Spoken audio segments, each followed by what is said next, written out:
बिस्मिल्लाहिर्रहमानिर्रहीम। अस्सलाम वालेकुम क्लास, कैसे हैं बेटे आप लोग। आज का हमारा जो चैप्टर नंबर 18 है open economy macro economics basic concept, उसके पार्ट 2 में हमने पहले हिस्से में जो हमने चीज़ें पढ़ी बेटे, हमने international flow of goods and capital पढ़ा। हमने एक्सपोर्ट्स इंपोर्ट्स, हमारी नेट एक्सपोर्ट्स क्या हैं, फ्लो ऑफ हमारा goods exports imports and net exports के मतलब हमारा financial resources net capital outflow के बारे में हमने पढ़ा। इसमें अब हमारे पास जो नेक्स्ट टॉपिक है उसमें है कि the prices for international transactions real nominal exchange rate. आपने देखा कि पहले हमने flow of goods and services और flow of capital across nation borders हमने ये पढ़ा, लेकिन बहुत सारे हमारी क्वांटिटी वेरिएबल्स होते हैं। मैक्रो इकोनॉमिस्ट जो हैं वो स्टडी करते हैं उन वेरिएबल्स को, उसमें वो मेजर करते हैं कि जो प्राइजेज़ हैं ना वो हमारे पास इंटरनेशनल ट्रांजैक्शंस को जो है वो अच्छे तरीके से उसको हम मेजर करते हैं। मीन्स प्राइजेज़ एक बेस बनाते हैं कि प्राइजेस की बेस पर किसी भी मार्केट में हम उसकी बायर और सेलर जो है उस मार्केट में कोऑर्डिनेट कर सकते हैं। तो इंटरनेशनल प्राइजेस जो हैं वो हमारी हेल्प करती हैं coordinate the decisions of consumers and producers as they interact in the world market. के जो आपके पास प्राइजेस इंटरनेशनल प्राइजेस होंगी वो हमें हेल्प करेंगी इंटरनेशनल मार्केट में कि आपने बायर और सेलर किस जगह पर वो एग्री होते हैं किस चीज़ को सेल या बाय करने में। तो सबसे पहले इसमें आ जाता है international transactions are influenced by the international price आपकी आ जाती है। देन उसके बाद the two most important international prices कौन कौन से हमारे होते हैं, इसमें nominal exchange rate and the real exchange rate. Clear. Then उसके बाद अगला हमारा आता है नॉमिनल एक्सचेंज रेट। हमारा क्या होता है?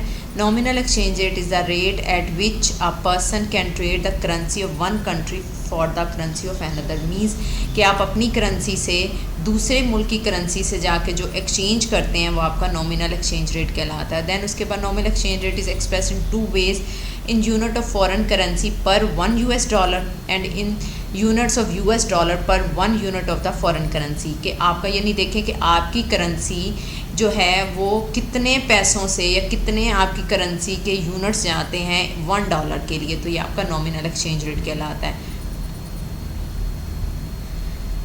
देन उसके बाद बेटे assume the exchange rate between the Japanese, आपकी बुक में एक एग्जांपल दी हुई है Japanese yen and $US in 80 yen to $1। देखें आपका जो $1 है उसके लिए आपको कितने जो है वो येन देने पड़ते हैं, 80 येन देना पड़ते हैं। और 1 येन ट्रेड्स फॉर द 1/80, तो उसको जब 1/80 करेंगे तो हमारे पास इतने डॉलर्स आ जाएंगे। ठीक है। अब जैसा कि अगर हम अपने पाकिस्तान में कहें कि पाकिस्तान के रुपी में जो हमारा आजकल जो डॉलर है, $1 कितने का होगा? हमारा $1 यानी 167 रुपीज़ का। तो मीन्स हम यहाँ पे ये कह सकते हैं कि हमारा जो है वो $1 जो है, जो आपका $1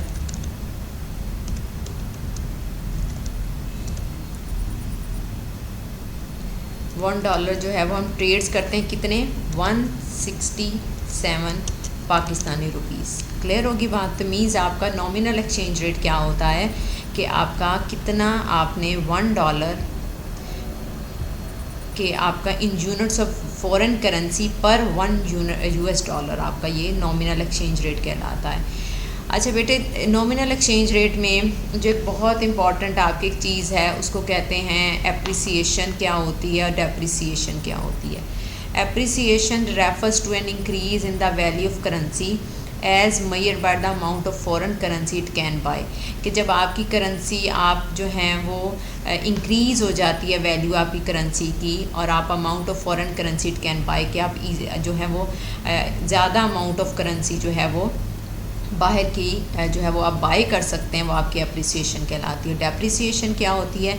refers to the decrease in the value of a currency. देखें अब जैसे हमारी डॉलर महंगा होता चला जाता है, महंगा होने का मतलब है कि हमारी वैल्यू ऑफ करेंसी क्या है वो कम होती चली जा रही है। तो इसमें आपका डेप्रिसिएशन होगा। Depreciation refers to the decrease in the value of a currency as measured by the amount of foreign currency it can buy. Mean appreciation में क्या होगा कि आपका वैल्यू जो है वो उसकी करेंसी की वैल्यू इंक्रीज़ कर जाती है, वो एप्रिसिएशन कहलाएगा। और डेप्रिसिएशन क्या होता है? जब वैल्यू ऑफ करेंसी आपकी क्या हो जाती है? डिक्रीज़ हो जाती है, वो आपकी कहलाती है डेप्रिसिएशन। देन उसके बाद आता है कि if a dollar buy more foreign currency there is an appreciation of the dollar, मतलब अगर आप $1 ज़्यादा फॉरेन करेंसी से ले रहे हैं तो आपका वो अप्रिसिएशन होगा। If it by less there is a depreciation of dollar, means अगर आप उससे लेस कर रहे हैं तो वो क्या हो जाएगा, आपका डेप्रिसिएशन ऑफ डॉलर हो जाएगा। अब रियल एक्सचेंज रेट क्या होता है? नॉमिनल तो बेटे आपको समझ आ गई, the rate at which a person can trade the currency of one country for the currency of another, तो ये आपका नॉमिनल हो गया। रियल एक्सचेंज रेट में आप कहते हैं the real exchange rate is the rate at which a person can trade the goods and services of one country for the goods and services of another. Real में आपने goods and services की बात करनी है कि वो किस तरह से अपनी करेंसी से दूसरी करेंसी में जो अपनी गुड्स एंड सर्विसेज को एक्सचेंज करता है या परचेज़ करता है वो हमारी लोकल करेंसीज में, वो हमारा रियल एक्सचेंज रेट कहलाता है। अब real exchange rate is the key determinant of how much a country exports and imports. अब इसमें बेटे ये फार्मूले को आपने जहन में रखना है। रियल एक्सचेंज रेट का फार्मूला आएगा नॉमिनल एक्सचेंज रेट, जो भी उसका नॉमिनल एक्सचेंज रेट होगा कि person can trade the currency, कि वो किस करेंसी के ऊपर जो है वो अपने मुल्क से दूसरे मुल्क की जो है वो करेंसी को वो ट्रांसफ़र कर रहा है, मल्टीप्लाई डोमेस्टिक प्राइस, जो वहाँ की डोमेस्टिक प्राइस होगी, डिवाइडेड बाय फॉरेन प्राइस। इसको जब हम डिवाइड करेंगे तो हमारे पास आ जाएगा रियल एक्सचेंज रेट। देन उसके बाद आता है बेटे real exchange rate, a depreciation fall in the US real exchange rate means that US goods have become cheaper relative to the foreign goods. Means depreciation हुई हमारे यूएस में। Real exchange rate का मतलब ये हुआ कि आपका जो यूएस गुड्स हैं हैव बिकम चीपर, वो चीपर हो गई हैं relative to the foreign goods, मतलब आपके यूएस की जो गुड्स हैं वो आपकी चीपर हो गई। और this encourage consumers both at home and abroad to buy more US goods and favour goods from other countries. Means इसके बाद क्या होगा कि यूएस की जब डेप्रिसिएशन हुई वहाँ पे एक्सचेंज रेट का मतलब हमारा रियल का क्या हुआ कि हमारी गुड्स जो थी वहाँ पे चीपर हो गई, तो लोगों ने क्या किया, तो अभी इनकरेज करेगा कंज्यूमर्स को कि वो अपने होम में भी और अब्रॉड में भी यूएस की गुड्स को वो ईज़िली ख़रीद सकते हैं। As a result US exports क्या होंगी, राइज हो जाएंगी and US imports fall and both of these change raise US net exports. तो देखें एक्सपोर्ट्स आपकी इंक्रीज़ हुई, जब आपकी एक्सपोर्ट्स इंक्रीज़ होती हैं तो आपकी इंपोर्ट्स भी ऑटोमेटिकली इंक्रीज़ आपकी फॉल करती हैं, तो इसका नेट एक्सपोर्ट्स आपका क्या हो जाता है, फेवरेबल हो जाता है। यानी इंपोर्ट्स आपकी अगर कम हो जाती हैं और एक्सपोर्ट्स आपकी ज़्यादा, तो आपका जो एक्सचेंज रेट होता है वो हमारा नेट एक्सपोर्ट्स जो होती है वो हमारा उसमें इंक्रीज़ हो जाता है। अच्छा बेटे आपने ये चीज़ों को जहन में रखना है कि जो आपका रियल एक्सचेंज रेट है उसमें आपने नॉमिनल एक्सचेंज रेट को मल्टीप्लाई करना है डोमेस्टिक प्राइस के साथ। अब रियल एक्सचेंज रेट में जब हमारा डेप्रिसिएशन होता है ना यूएस का रियल एक्सचेंज का, तो उसमें हमारी गुड्स चीपर हो जाती हैं फॉरेन गुड्स के रिलेटेड, तो हम इसलिए वहाँ पर क्या करते हैं कि यूएस की जो एक्सपोर्ट्स जो हैं वो बढ़ जाती हैं। लोग यूएस की, क्योंकि देखें यूएस की कंट्री में जब उसकी गुड्स वहाँ पे चीपर हो रही हैं तो बाहर के मुल्क से क्या होगा कि लोग जो हैं वो उसकी चीज़ों को ख़रीदेंगे। जब उसकी चीज़ों को ख़रीदेंगे तो ऑटोमेटिकली उसकी एक्सपोर्ट्स इंक्रीज़ कर जाएंगी और उसकी इंपोर्ट्स फॉल कर जाएंगी। जब उसकी एक्सपोर्ट्स इंक्रीज़ करती हैं, मतलब अपने मुल्क से वो चीज़ें बाहर दूसरे मुल्क में भेज रहा है, अगर वो इंक्रीज़ कर जाती हैं तो हमारा क्या होगा, नेट एक्सपोर्ट्स। नेट एक्सपोर्ट्स क्या होता है बेटे, आपकी XN जो हमने पहले पढ़ा था, आपकी एक्सपोर्ट्स माइनस इंपोर्ट्स कहलाती हैं। एक्सपोर्ट्स माइनस आपका इंपोर्ट्स, और ये आपका क्या हो जाएगा, इसमें राइज करने लग जाएगा, ये आपका ये हो जाएगा। देन उसके बाद आता है बेटे conversely an appreciation in the US real exchange rate means that US goods have become more expensive compare to the foreign good and so US net export fall. तो ये आपकी नेट एक्सपोर्ट्स वहाँ पे क्या होना शुरू हो जाएंगी, फॉल होना शुरू हो जाएंगी।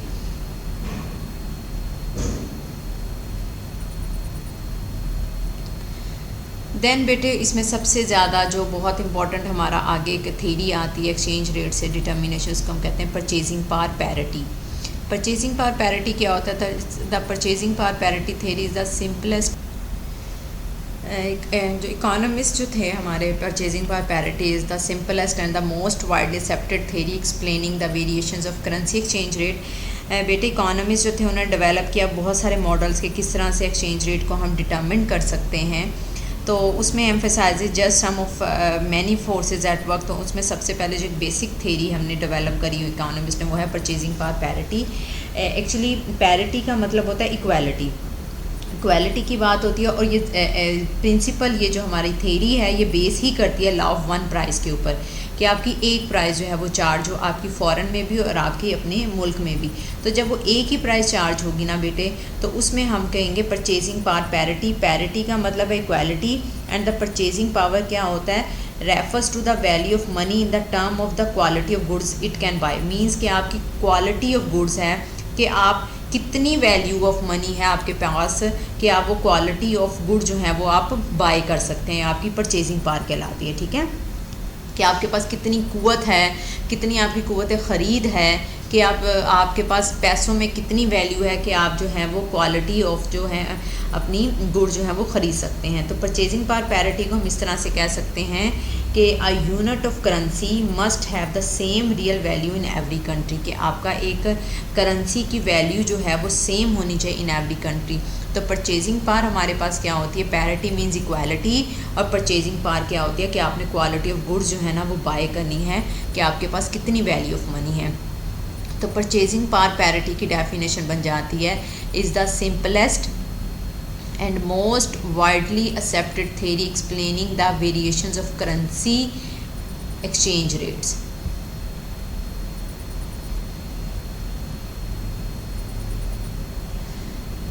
फिर purchasing power parity is a theory of exchange rates whereby a unit of any given currency should be able to buy the same quantity of goods in all countries। वही बात जो मैंने अभी आपको की कि आपके पास जो है वो एक्सचेंज रेट हों, कि यूनिट ऑफ कितने आप करेंसी, आप अपने पैसों में से आपकी वैल्यू ऑफ मनी कितनी है, आप अपनी करेंसी में से आप किस काबिल हैं कि आप जो हैं वो क्वांटिटी ऑफ गुड्स ख़रीद सकें इन ऑल कंट्रीज़ में। ठीक है, then the basic logic purchasing power parity क्या होता है कि according to the purchasing power parity theory, a unit of any given currency should be able to buy the same quantity of goods in all countries। वही बात कि आपके पास किस तरह से यूनिट ऑफ आपका करेंसी का है कि आप किस काबिल हैं कि आप ख़रीद सकें quality of goods in all countries.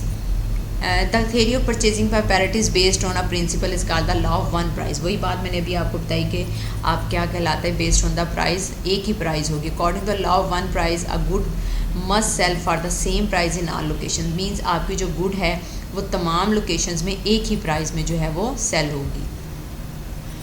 बेटे आप लोगों की बुक के पेज नंबर 390 पे एक एग्जांपल दी हुई है कि फॉर एग्जांपल देखें, दो मार्केट्स हैं आपके पास। एक मार्केट में अगर आपको एक गुड जो है वो 1000 रुपीज़ की मिल रही है, और दूसरी मार्केट में वो जो वहाँ पे उसकी जो डिमांड है या प्राइस रखी जा रही है वो 800 है, या आप उससे ज़्यादा कर लें। तो आप क्या होता है कि अगर आपकी एक मार्केट में आप उसको जो कॉफ़ी की, जैसे आपकी बुक में एग्ज़ाम्पल दी हुई है कि एक पर्सन जो है वो कॉफ़ी जो है वो $4 की अगर ख़रीदता है और बूस्टन दूसरी लोकेशन पे जाके उसे 5 पाउंड की वो सेल करता है। तो यानी देखें, एक जगह से, एक लोकेशन से, एक लोकेलिटी से उसने जो है वो $4 की 4 रुपीज़ की अगर ख़रीदी है, तो दूसरी लोकेलिटी में जाके वो उसको $5 की जो है वो उसको सेल कर रहा है। तो उसके बाद क्या होगा कि आपको $1 जो है वो उसको बेनिफिट हो रहा है। तो ये जो प्रोसेस होता है, taking advantages of prices difference in the same item in the different markets, कि आप जो प्राइजेस जो हैं डिफरेंट रखते हुए, एक मार्केट से आपने चीज़ को सस्ता उठाया, दूसरी मार्केट में जाके आपने उसको महंगा बेच दिया, तो ये जो आपकी जो डिफ्रेंशिएशन कहलाती है वो आर्बिट्रेज कहलाता है। ये जो नेक्स्ट हमारी स्लाइड में आ जाएगा,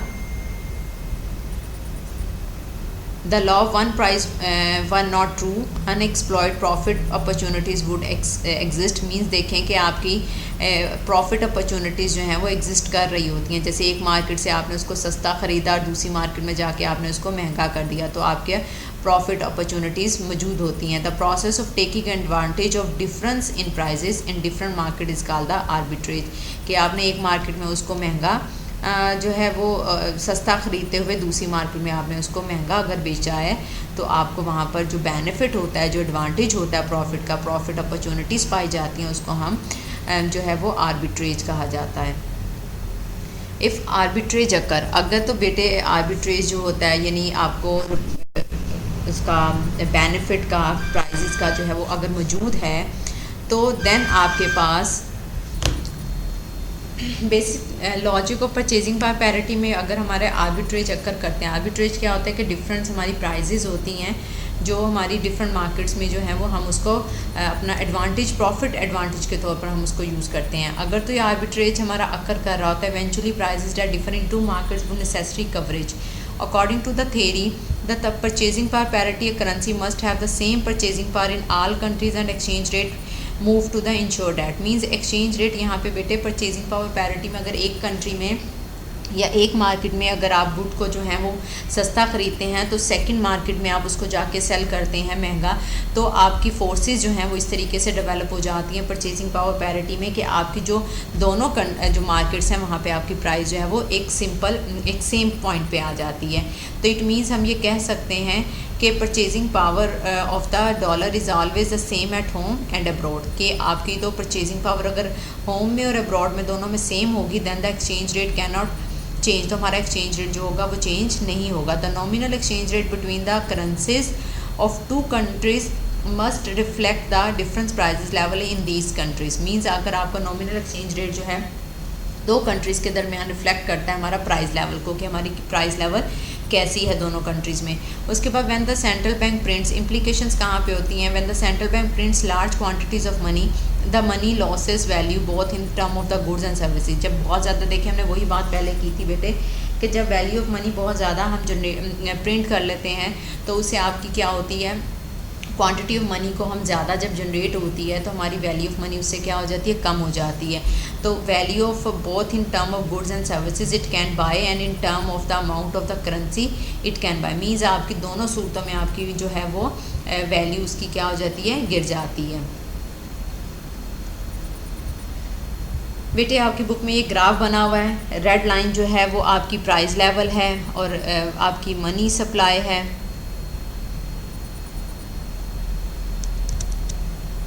आपका ये मनी सप्लाई है और देन एक्सचेंज रेट है आपका ये, ठीक है। तो ये इसको आप बस जस्ट देख लीजिएगा, इसमें इंडेक्सेस हैं आपके और ये ईयर्स का डिस्कस किया हुआ है। लास्ट पे बेटे लिमिटेशंस आती हैं परचेजिंग पावर पैरिटी की कि many goods are not easily traded और shift from one country to another. एक ये बड़ी बात होती है कि लिमिटेशंस हैं, तो इसलिए हो सकता है उसकी आपके एक मार्केट में उसकी प्राइसेस ज़्यादा हो तो दूसरी मार्केट में उसकी प्राइसेस कम हो। Tradable goods are not always perfect substitute when they are produced in different countries. Tradable मतलब देखें बहुत जगहों पर ऐसा होता है कि ट्रेडेबल गुड्स जो होती हैं वो हमारे परफेक्ट सब्स्टिट्यूट नहीं होती। परफेक्ट सब्स्टिट्यूट क्या होती हैं कि अगर आप एक चीज़ यूज़ कर रहे हैं तो उसके एवज़ आप दूसरी चीज़ उसका नेमल बदल आप इस्तेमाल कर सकते हैं।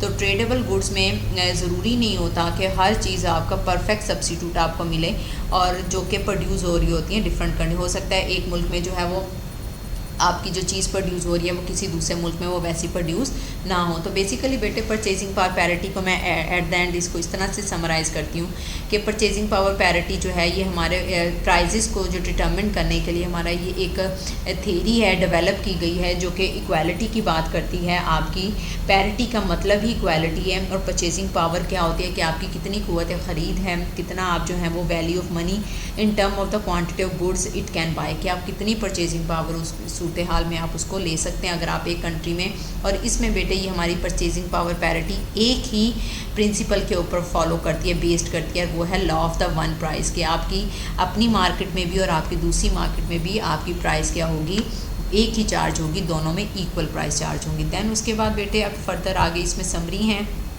ये आप देख लीजिएगा। हमने जितना सारा आउटफ्लो पढ़ा, nominal exchange rate, real exchange rate, nominal exchange rate में हमने जो जो डिस्कस किया, देन उसके बाद हमने परचेजिंग पावर पैरिटी को डिस्कस किया। तो ये सब चीज़ें आप इसको देख लीजिएगा। ज़्यादातर इसमें कुछ डेफिनेशंस हम ऑलरेडी पहले डिस्कस कर चुके हैं और इस वाला जो आज का टॉपिक था इसमें हमने जो सबसे ज़्यादा एम्फसाइज था हमारा नॉमिनल एक्सचेंज रेट के ऊपर था, real exchange rate, then purchasing power parity. Purchasing power parity में हमने आर्बिट्रेज के बारे में पढ़ा और इसकी लिमिटेशंस के बारे में पढ़ा। तो ये सब चीज़ें आप इसको देख लीजिएगा। बहुत शुक्रिया, अपना ख्याल।